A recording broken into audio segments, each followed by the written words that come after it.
In May of last year, as a response to an invitation from the National Steering Committee for the Synod, 8 survivors of sexual, institutional, emotional, physical and spiritual abuse by members of the Catholic Church in Ireland came together for a day under the auspices of Towards Peace, the spiritual support service for survivors of abuse, to talk about their experience and how that might impact our journey together as the synodal process moves forward. In my view, the subsequent submission from that group of survivors, which goes to the heart of our own need for conversion, whether we are church leaders, workers, lay faithful or survivors, it is a call to the Church to hear the prophetic voice of survivors and to act on the wisdom of their experience so as to renew that Church that failed to protect children and in many cases continues to fail survivors. There's no doubt that the overarching theme of abuse of many kinds has permeated the synodal pathway and has generated a lot of righteous anger. But beneath the anger, there is a sadness and the pain of loss. The loss, which for some includes the loss of God, is felt most acutely by those who experienced abuse.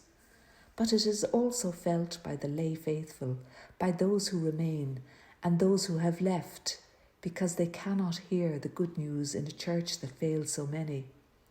And it is felt as well by many priests and religious who remained faithful to their calling. In 2016, Pope Francis invited bishops around the world to establish a special day of prayer in the church year to support the paths of human and spiritual recovery. This day is not only for victims and survivors who have been severely injured either inside or outside the church, but it is also for families, for communities affected by grief for their loved ones, for people like you and me. In Ireland this year, the day is taking place on February the 24th,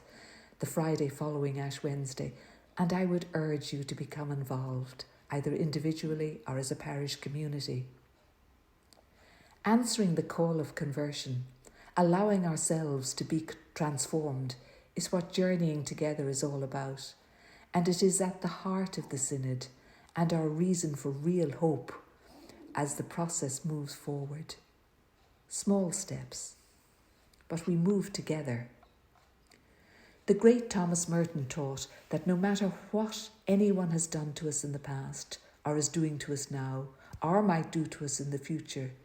there is within every one of us, at our innermost core, a hidden centre of ourselves that remains invincibly established in God as a mysterious presence, as a life that is at once God's and our own. It is being awakened to this innermost centre of ourselves with God that we find the courage to continue on in the challenging process of healing, grounded in a peace that is not dependent on the outcome of our efforts, because it is the peace of God, which depends on nothing and on which everything depends.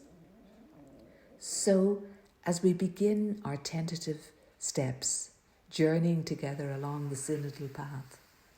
let us remember in a very special way on the 24th of February, let us remember one another, asking God to accompany us, because as Richard Rohr says,